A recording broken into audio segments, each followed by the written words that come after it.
Welcome to our discussion on the addition and multiplication rules of probability. We've got really one objective here, and that's to use these rules to figure out probability. Now, if you've watched any of my other videos on probability, you know that I am not a huge fan of memorizing and using formulas. I have a terrible memory, and I also don't think that memorizing and using formulas is a particularly useful skill for people in their everyday lives. Most of you aren't going to be professional statisticians or people figuring out probabilities. What I'd rather have you develop is a little common sense, a little logical thinking, and the ability to count. And that's really the better way to tackle these types of probability questions. And I'll show you what I mean when we get into some of these examples. Now, the addition and multiplication rules come from scenarios where we're asked to figure out the probability that something happens or something else happens. And then the other version is something happens and something else happens, right? So it's like two things happening at the same time or in conjunction, or two things could happen either or. And we have to be careful to know if it's an inclusive or an exclusive or, meaning could it be either or both, or can it only be either or? Usually either or includes both. So just keep that in mind, that the default is that event A happening or event B happening would also be satisfied if they both happened, unless told otherwise. That's kind of the default, that it could be both. Okay, so here is our first formula. If we're trying to figure out the formula that either event A happens or event B happens, we add up the probability that A happens plus the probability of B happens, and we subtract the probability of them both happening. Now, that's not to say that we're not allowed to have both probabilities happen. The reason why we subtract the overlap is we don't want to count things twice. And the easiest way to visualize that is with a simple Venn diagram, okay? So the circle on the left represents the sample space of A happening, and the circle on the B represents the sample space of B happening. Did I say that wrong? This is A and this is B. But anyhow, so everything inside the black circle on the left represents basically A and the probability of A happening. So if we kind of count up everything inside this circle, that's going to be the number of ways that A can happen. That's going to be the probability of A when we divide that by our entire sample space, right? Our entire sample space we think of as like this. And these are all the other things that aren't in A and B. Well, if we then come along and count up all the stuff in B to do B's probability, you can see that we have now counted the little football shape twice. And that little football shape, right, this little shape here, is what this represents. So that's why we have to subtract it off, because when we calculate the probability of A happening, we're getting everything inside the black circle. When we add the probability of B, we're getting everything inside the B circle, and we've now added this twice. So if we subtract it once, right, we get back to just counting everything once. And that's how the formula works. Here's an example where we can see how to put it into practice, right? So suppose that a student is chosen at random to receive a gift card for filling out a survey. The following table shows a breakdown of who filled out the survey. So you can see that we've kind of classified the students two ways, whether they were a student government member or not, and then what class level they are in school, right? Whether this is high school or college. So we could ask some simple questions like, what's the probability that the winner was either a freshman or a member of student government? Okay, well, student government are all of these kids, right? Which is a total of 10. And freshmen, right, are these two, which is a total of 18. So, of course, if we want to do the probability of just being a freshman, we can see that it's how many total freshmen we have over the total number of students. This brings me to my way of simplifying probability. And probability always boils down to good over total. Good meaning the number of things that satisfy the question, the number of good things, and then the total is just the total number of things. So for instance, if you're looking for the probability of a freshman, well, think about like all of these people having their names in a hat. If you reach in the hat and grab out a name, how many good names are there that you could pull out in order for them to represent a freshman? Well, there are only 18 freshmen, so there are 18 good pieces of paper. How many total pieces of paper are there? There's 46. So 18 over 46, good over total, that gives us the probability of picking a freshman. Simple and easy, okay? Well, what about if we want to do student government? We can see it's the same thing. There are 10 total student governments, so those are the good, and there's still a total of 46 people, right, in the hat. So that's why the probability of picking somebody who's from the student government is 10 over 46. All right, so now if we use the formula further and figure out the and portion, that's the probability of someone being freshman and student government. And if we look up here, we can see that's this intersection here. That's how many people are both a freshman and in student government. That's the good. That's 3 out of 46. So if somebody just asked this question, what's the probability that you pick somebody at random and they're freshman and student government? You go, oh, 3 out of 46. Of course, you would reduce these if you could. 46 doesn't reduce by 3, but some of our previous ones did, like 10, right? Okay, so if we put this all into the formula, we do the probability of the freshman plus the probability of being in student government, and then we subtract that overlap, and we get a total of 25 over 46. Well, here's where I say we don't need the formula, because if we just go back to our general idea of good over total and use some logical thinking and an ability to count, which are far more important skills to have in everyday life than being able to use a formula, we can do this without the formula. So what I always say is just pick the first thing, freshman. Okay, if they have to be a freshman, then it's these two, 18. Now I need to add in the student government people that I haven't already counted. Well, I've already counted these 3, so I'm just going to add in these other 7, and I get 18 plus 7, which equals 25. I put that over 46, and lo and behold, it's the same darn thing without having to rely on a silly formula.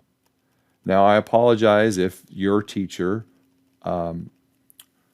prefers formulas and really emphasizes formulas. There's nothing wrong with formulas. I just personally don't think they're necessary. I think we can, unless you're going on to super advanced statistical things, which this, topic is the more basic version of it. We don't need it. We can just, think our way through it. And I think learning how to think our way through things is a far better skill to practice. Okay, so here's another example. Suppose you win an iPod in a contest, but you are not able to choose the kind that you want. You're just given whatever they randomly give you. Well, we can create a tree diagram to list all the possible different iPods that you could possibly receive. And tree diagrams are great for listing possibilities, but they also get very clunky because they can get very large very quickly. For instance, there are 4 different types: the classic, the touch, the nano, the shuffle, and then each of those have different colors or different sizes of hard drives and all that kind of stuff. So the shuffle just has 1 hard drive size, so the only options are the colors and then whether or not you get it engraved. The nano has 2 basically storage sizes, then they have color choices, and then all of those can be either engraved or not. The touch only comes in 1 color, but it has 3 storage sizes, again, engraved or not. And then the classic comes in either silver or black and engraved or not, again, with only 1 storage size. So if we added these all up, right, 2, 4, 6, 8, 10, 12, 14, 16, 18, 20, 22, 24, 26, 28, 30, 32, 34, 36, 38, 40, 42, 44, 46, 48. We can see that there are 48 total options.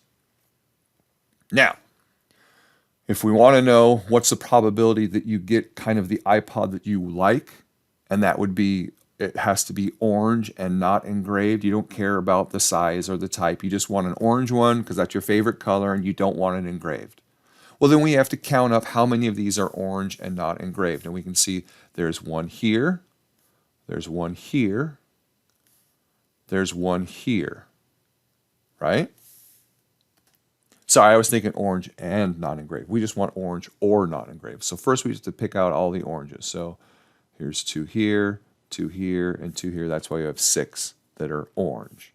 Then if we look at the ones that are not engraved, we can see that it's, half engraved, half not engraved. So that's 24 out of 48. And then the ones that are orange and not engraved, i.e. the ones that have now been counted twice, are the 3 non-engraved orange ones. So we can use the formula again.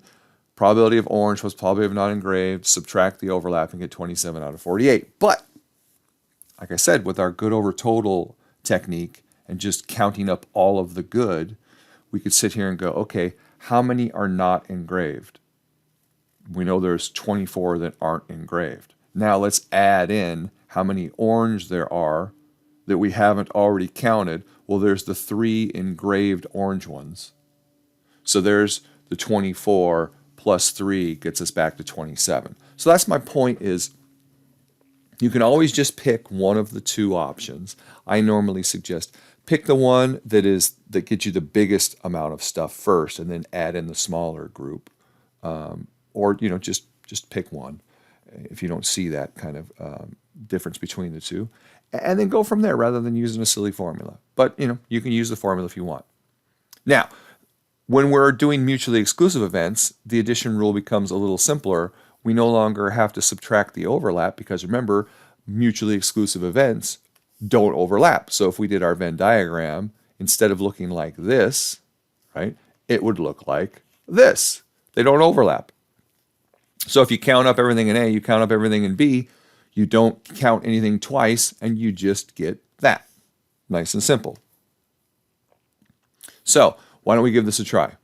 Go ahead and pause the video, read through these, and see if you can determine whether or not these are mutually exclusive events, so you can determine whether or not, which formula to use if you're going to be using formulas.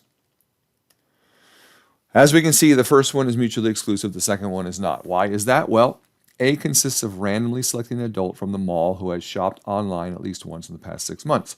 Let B consist of randomly selecting an adult from the mall who has never shopped online. Can you see that shopping online at least once and never shopping online, there's no overlap?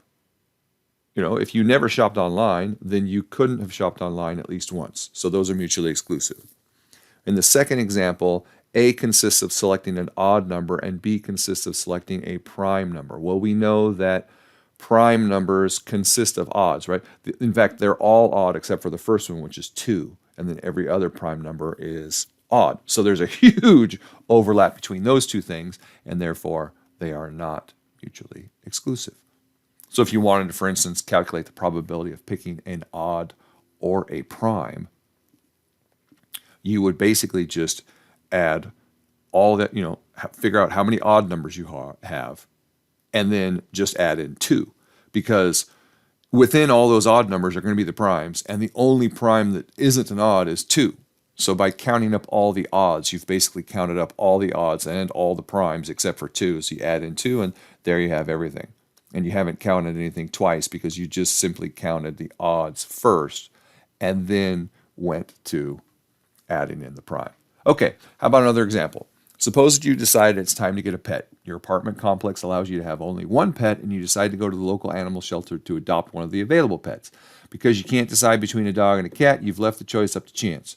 You're going to run your finger down the list of available animals without looking and let the lucky pet be the one you stop on.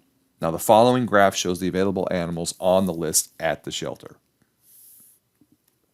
You can see you've got dogs, cats, farm animals, rabbits, birds, ferrets, so on and so forth.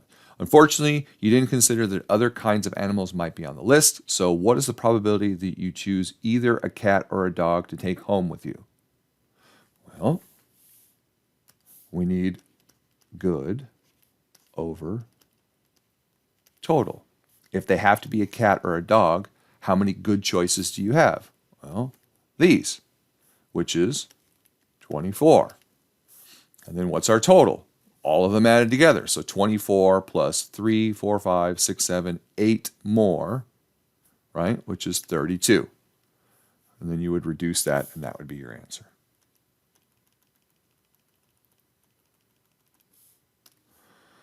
Now, using the formula, we do the 15 over 32, we do the 9 over 32, we add them together, we get the 24 over 32, and because there's no overlap, we get the same answer. So you see what I'm saying?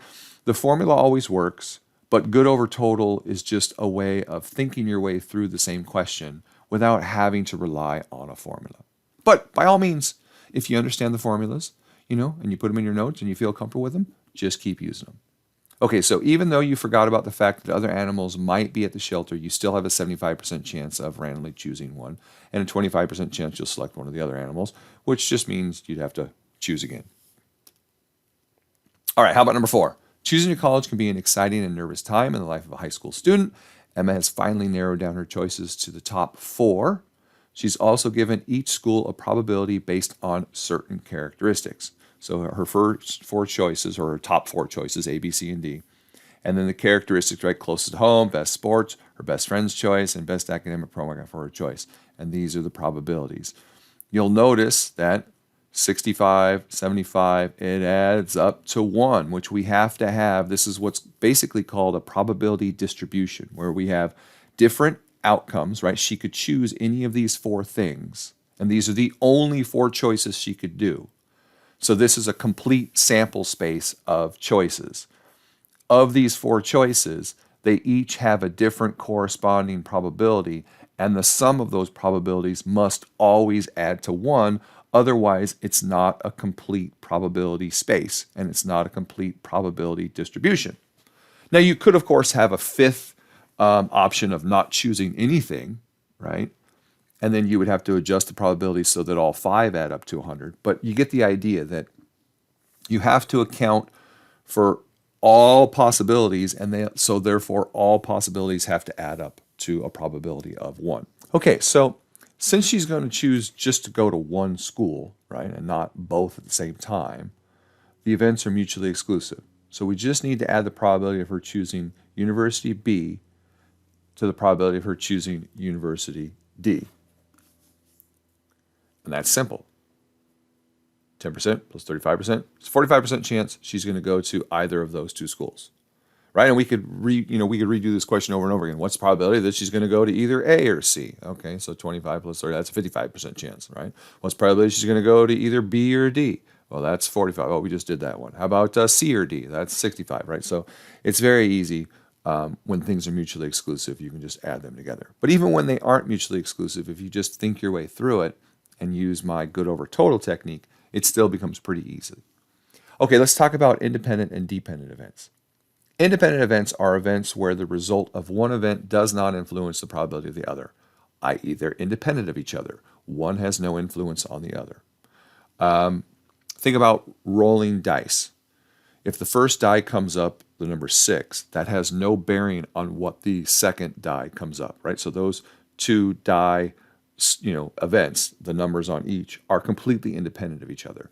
Flipping 2 coins or flipping a coin twice are independent events, because even if the first one is tails, the second one is still going to be 50-50 tails, right? Those types of things are independent events.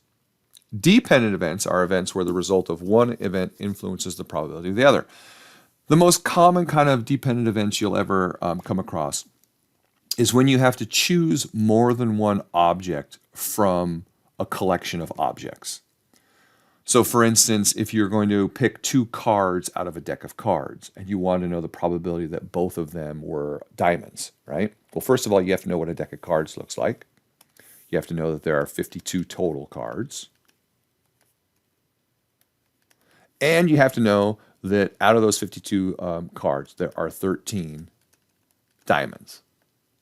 Okay? Knowing that, if I'm going to pick 2 cards, I'm going to teach you my little simple dash technique. Here's my little dash technique. And it's anytime you have to do multiple things, you put a dash down. So if I pick 2 things, I got 2 dashes. If I pick 4 things, I have 4 dashes. If I have to roll 3 dice, I put 3 dashes. If I have to flip a coin 6 times, I got 6 dashes, right? You see the pattern. And then all you got to do is fill in each dash with the probability of that event happening. Well, If they give you probabilities as decimals, you just put in those decimal numbers. But if they don't give you probabilities and you have just raw numbers, then you do good over total. We go back to our typical good over total, okay? Well, we're going to assume that we're going to pick these two cards and we're not going to pick and put it back. We're just going to pick one card, then we're going to pick the second card. And the question is, what's the probability they're both a diamond? Well, if the first card has to be a diamond, there are 13 good choices out of 52. Now we reach in and we pick the second card, and there's only 51 now total cards to choose from because there's one less because we just chose it. And there's also one less diamond to choose because we just chose the first one. And we're assuming it has to be a diamond, right? Because in order for this to be two diamonds, we can only consider both events being quote unquote good. So the first one had 13 good choices. And now that happened, the second one only has 12 good choices. You would multiply those two things together, and that would be the probability of getting two diamonds. Okay? So that's how easy it is to figure out dependent events.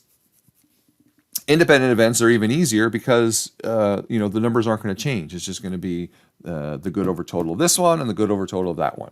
So determine if the following pairs of events are independent. Well, event A, eating a red candy from a new bag of Skittles, and event B, pulling a second Skittle from the same bag that is also red. Okay, what did I just tell you about picking multiple things from the same group of things? If we're pulling a second candy out of that bag, we've changed the total number, right? Because we took one out. Doesn't matter if the first one was red or not, we've still changed the total. And if we change the total, even if the good is the same, it's going to be a different amount, right? So let's say there were 25 reds out of 60 Skittles.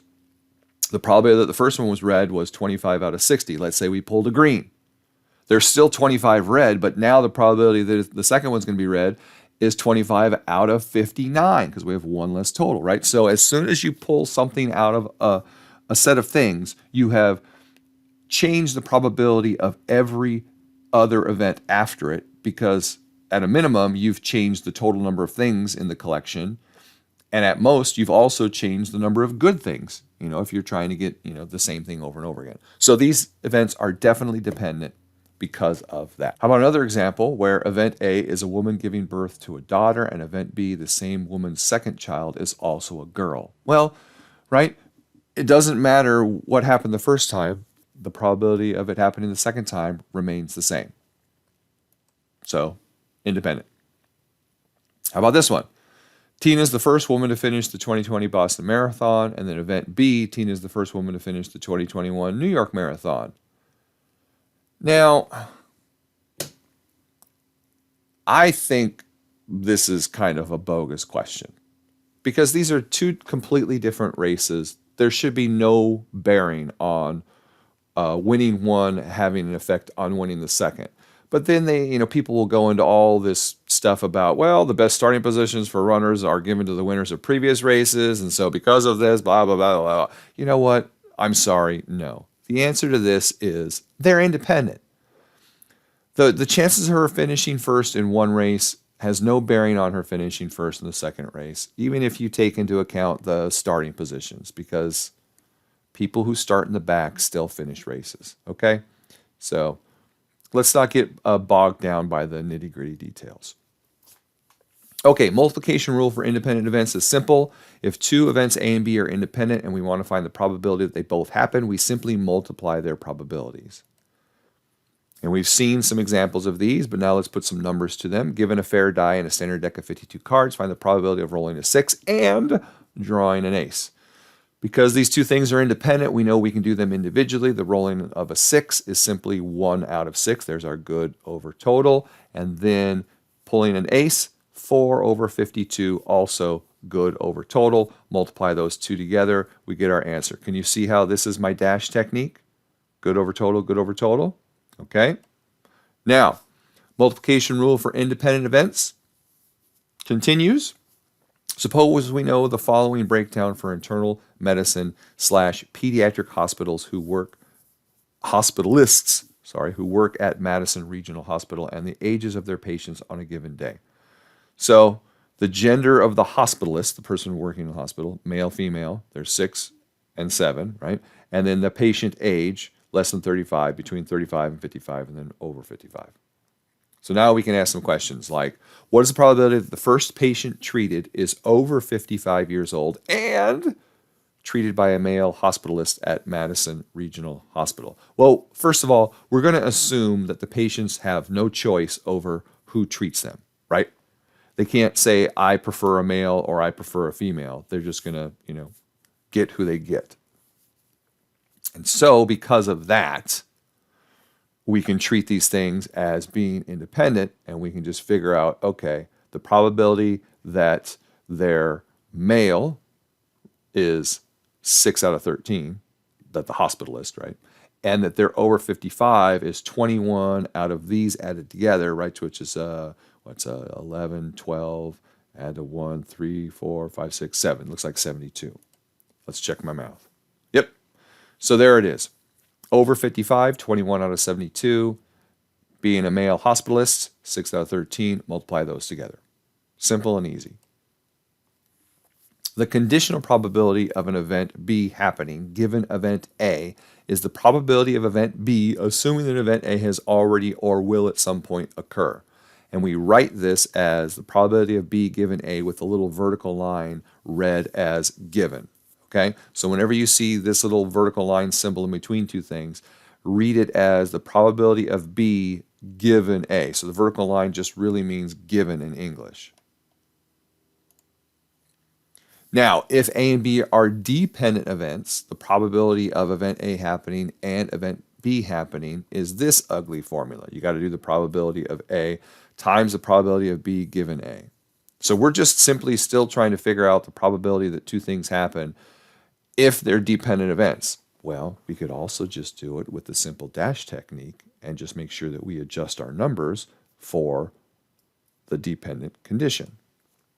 For instance, find the probability from a standard deck of cards you're dealt 2 cards, the Queen of Hearts, and then a face card. Well, we've already seen my example similar to this. Let's look at how complicated it is to use these formulas. So first, we have to do the probability of the first thing, which is the Queen of Hearts, 1 out of 52. Then the second card is dealt. There are no longer 12 face cards in the deck. So we have to think about, well, how many, what's the probability of it happened given that the previous one has happened? Well, there's only 11 face cards remaining out of 51 total. So there's 11 over 51, and there's our answer. But isn't that just my simple dash technique, right? You put down the dash, the probability that the first one is a queen is 1 out of 52. Now, the second one has to be a face card. First of all, you have to understand what a deck of cards looks like. And you need to know that there are 3 face cards for every suit, and there are 4 suits, hearts, diamonds, spades, and clubs. So we started with 12 face cards, but since we already picked one for the first one, the Queen of Hearts, there are only 11 face cards left for the second good, and now the total is also brought down to 51. So it really just comes down to the simple dash technique, and you don't have to worry about those formulas. All right, how about another one? 290 students were asked about their satisfaction with their interactions with the financial aid office on campus. Their responses are given in the following table. If one response from the 290 students is selected at random, find the probability that the following occurred. The student was satisfied, blah, blah, blah, blah, blah. Okay, let's take them one at a time.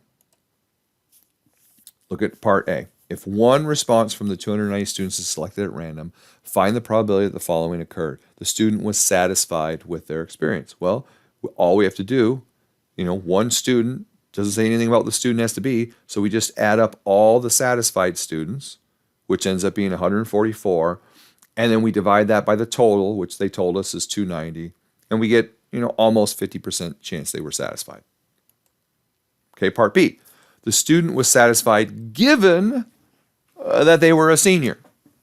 Okay, well, instead of using the silly formulas, let's just think about this logically. We're picking one thing. We only need one dash. And in that dash, we need to find the good, which is a student was satisfied given that they were a senior. So they have to be a satisfied senior. Well, there's only 22 satisfied seniors. What's our total going to be?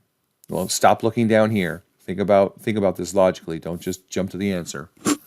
The total is the total seniors because we're given that they're a senior. So the only thing the given condition does is it adjusts your total. Your total is no longer everything. Your total is now the subset of things that you are told you are within, right? You are given the fact that you already have a senior, that you've chosen a senior. So out of those total things, how many of them are good? So we know our total is really just all seniors. And we count that up and get 43. Out of that total, how many are good? That's the 22. And that's how we can get this in a much kind of more logical way. So that's how conditional probability works, is the condition simply focuses your total onto a new subset, a smaller group of things, a smaller total, so to speak. What's the probability the student was dissatisfied given that they were a freshman or a sophomore? Okay, so freshman or sophomore means we're only concerned with these people. That's what we're given. We now have something within that subgroup, that smaller group, and we're going to choose from within that, and we want somebody who is dissatisfied. That would be this many. So there's our 54. And then if we added up all 6 of these numbers, right, down here, that's where we get 161. And that's conditional probability. It's actually pretty easy.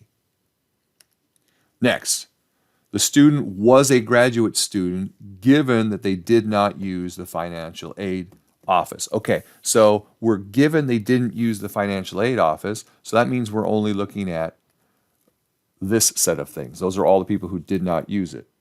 And out of all of those people, that's my new total. What's the good? The good is a graduate student, which is these 19. So there's where we get 19 out of 67, because as you can see, the 67 comes from just adding those. And we can play this game all day long, and it's still the same thing. The given condition refocuses your total, gives you a different total because it's just that subset.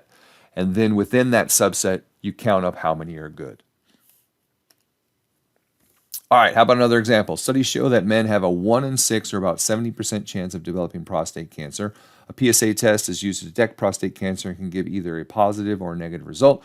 Studies also show that of those men who have developed prostate cancer, their PSA test is negative 15% of the time. That means they pretty much got a false negative, right? They had it, but it came back negative. Now, on the other hand, studies show that 58.5% of all men receive a positive PSA test. Whew, that's a lot of information. Okay, what is the probability that a man develops prostate cancer? What's the probability blah, blah, blah, blah, blah. I love these lovely heartwarming questions, right? Let's talk about prostate cancer, everybody. Okay, so we're told this probability in the information given. The probability of them having cancer is 1 out of 6. If you don't recall, that came from the very first statement, right? Studies show that men have a 1 in 6 chance of developing cancer. So that's the first question. B, remind ourselves, what's the probability that a man with cancer has a negative PSA test? Again, that was just given to us. They said that's 15% because they said 15% of those that have cancer, right, had a negative PSA. So that was the given stuff already just told to us. Okay, number C, what's the probability that a man with cancer has a positive PSA test? Well, they told us that 58.5% of all men receive a positive. This is just asking for what's the probability that a man with cancer has a positive, right? So we want to know the probability of a positive test given that a man has cancer. Well, since the information we were given tells us that men with cancer have a positive PSA test, have a negative PSA test 15% of the time, we can use the complement to find the probability of men with cancer having a positive test, and that's simply 85%, right? So again, let's think about that. They tell us that men who have cancer get a negative test 15% of the time, which means the probability that a man with cancer has a positive test is the complement, 85%, okay? What's the probability that a man has cancer and a positive test? So what's the difference between these two questions? What is the probability that a man with cancer has a positive PSA test? This one says, what is the probability that a man has cancer and a positive PSA test? Well, we want to use the multiplication rule for dependent events to find the probability of having cancer and a positive PSA test using the probabilities we previously calculated, which was probability of cancer, which was 1/6, probability of a positive result given that they have cancer is 85 out of 100. So the probability that they have cancer and a positive test is 85 over 600, or 14%. Okay, let's read E again. The last one, what is the probability that a man with a positive PSA test has cancer? So this is basically saying, what's the probability you have cancer given that you had a positive PSA test?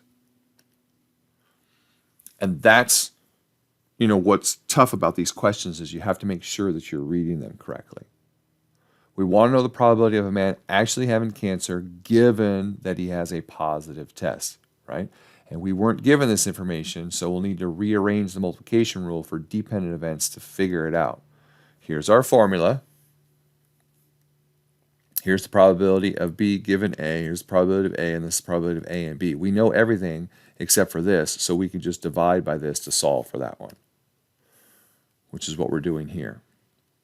So the probability of having cancer given that they got a positive result, and it's the positive, which is the probability of positive and cancer divided by the probability of being positive.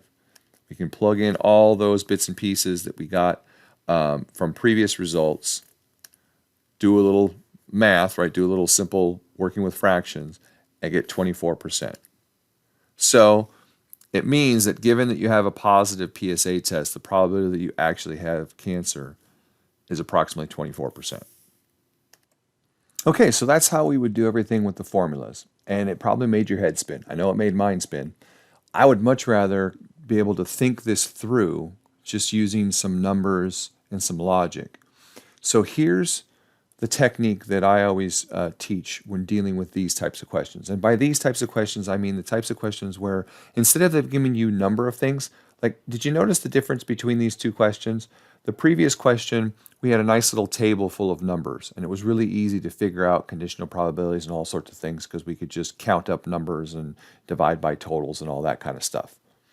Then we get to this scenario, and instead of giving us numbers, they give us a bunch of percents. Whenever that happens, I always tell my students, the easiest thing is to just turn this question into this question. And you do that by taking the percentages and applying it to a large population of things, in this case, men, and then create a table of numbers. So here's what I mean. So we create a little table based on the two criteria. They're telling us, we have to look at men that either have cancer or don't have cancer, and then either got positive or negative tests, right? So this is our table. You might have recalled from the previous couple examples, stuff is always classified two ways. There's the vertical classification and the horizontal classification. So the vertical was basically how they felt, satisfied, dissatisfied, or didn't use it, and then the horizontal was their class in school. Well, here the two characteristics we have is whether or not they have cancer, so that's going to be the vertical, and then whether or not their test came back positive or negative, that's going to be the horizontal. You could have done it the other way, but it doesn't matter, right? And then the bottom row and then the far column is going to be our totals. So we get to make up how many total men we're going to look at. And it's a good idea to pick a large number that works with all of our things, right? We have 1 in 6 have cancer. So we know this number here has to be 1 out of 6 of these things. So why not pick a big number that's divisible by 6, like 600? So 1 in 6, right, is basically you just take that and divide it by 6, and you get 100 of them have cancer. That's 1 in 6. And then 500 of them don't have cancer. Simple and easy, right? Okay, so that's the first one. Then let's just figure out the rest of what they tell us. They tell us 58.5% of all men receive a positive test result. So that's the total number of people that get a positive test result. is 58.5% of all men. So all we have to do is take 58.5% of 600. 600 times 0.585 gives us 351 men get a positive. And then, of course, if we just subtract that from 600, right, that's going to be the number who get a negative test. So in this sample, 249 get a negative test. So let's just stop here for a second and think about what we're doing. We're pretending like we've got a random sample of 600 men. And because we know 58.5% of them get a positive test result, then we just take 58.5% of that 600. That tells us how many got positive, and then the others got negative. We also know that 1 in 6 have a chance of developing prostate cancer. So we basically divide this by 6. That tells us 100 get it, 500 don't in our sample of 600. Okay, let's go to the next one. Studies also show that of those men who have developed prostate cancer, so of the men in this column, right, all those that have prostate cancer, their PSA test is negative 15% of the time. So they get, of these 100 people, right, so there are 100 men who have cancer, 15% of them got a negative test, so that's 15, and 85% of them got a positive test. Well, that's all the information they gave us, but we can fill in everything else because we know that if there's 351 total positive tests, then the number of people that didn't have cancer who got a positive test is simply 351 minus 85, which is 266.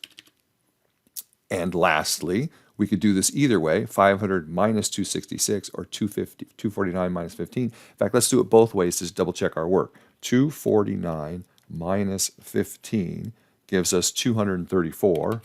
And we can see that 234 plus 266 is in fact 500. And we've now turned this ugly percentage question where we have to use the formulas into a lovely, pretty table question with numbers where we no longer have to use formulas. We can just think our way through it. So now let's tackle some of these questions with these and see if we get the same answers. Well, these two are simple, right? Because they already told us 1 out of 6. If we were doing probability of cancer, it would be has cancer over total, which is 100 over 600, which is still 1 over 6, right? The whole negative, given that they have cancer. So here they have cancer. Negative test result is 15. 15 over 100, right? There's our 15%. So those still work. Again, this one's also really easy because the whole idea of the probability that it's positive given that they have cancer. Well, given means we're only looking at the cancer group, which is 100. And out of those 100, how many have the quote-unquote good quality of getting a positive result? That's 85. 85 out of 100.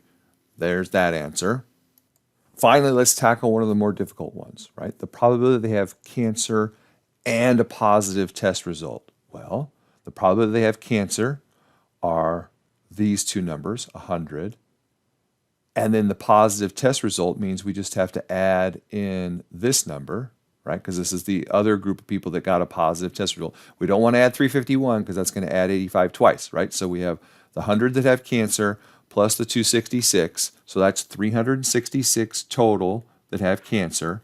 And if we take 366 and divide it by 600, play along at home with your own calculators, you'll see that you get 0.61. Okay, let's try another, let's try a trickier one, right, with D, where we have to figure out the probability they have cancer and a positive test result. But once we have a table, that's really easy because they have to have cancer and a positive test result. That's the intersection of cancer and positive. That's just 85. 85 divided by 600, right? Good over total. There we go. That one, nice and easy. Let's go back to the difficult one, right, where we had to be careful about how we read it. And we want to know the probability of a man actually having cancer given that he has a positive test result. Well, now that we have the table, that becomes so much easier to figure out. Because if we're saying given, right, that they have a positive test result, that means that we're only looking at this set of people. And amongst those, right, that becomes our new total. Out of that new total, what is the probability of them actually having cancer? Well, that's 85 out of 351. And if we go to our computations, we see that we have to do all the setup before, right? And we have to calculate all the intermediate steps, which all leads up to the final answer of 85 over 351, right? So you can see how much easier it is if you just take the time to create a table. The only stumbling block could be when you pick your total, you just have to make sure that you pick a number that gives you all whole numbers. Now you can get away with decimals. You know, when you set up your fractions, you'll just have a decimal over a decimal. But it just makes it a lot easier for your brain to understand what's going on if the numbers are all whole numbers. So if you pick a number and you start making calculations and you start getting decimals, just adjust.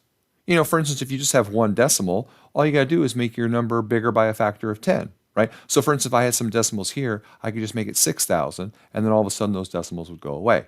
If you have a repeating decimal because you're, dividing by a 3 or a 6 or something like that, then just multiply your number by 6. I always tell my students, start with 100, because it makes sense if we're dealing with percentages. We start with 100, which is 100%, right? And then go from there, because then 15% of 100 is just 15, as we see from the have cancer column of having 100. But when we saw that it was 1 out of 6, we know that 100 doesn't divide by 6 without a decimal. So let's just go ahead and bump it up by 6 and make it 600. And then the rest ended up working out just fine. So that's my suggestion, is take these very complex looking, very complicated feeling questions that involve percentages that really require you, they really force you to use those formulas, which I don't like having to force my students to use formulas. I don't like you to feel like you have to memorize 7,000 formulas and figure out which one to use. Instead, create your simple little table, and then you can go back to just the idea of good over total. And you can figure out conditional probabilities easier, because we know that we're just looking at subsets now of the table and things like that. And I really think it's an easier, better technique. And that's all I've got for you.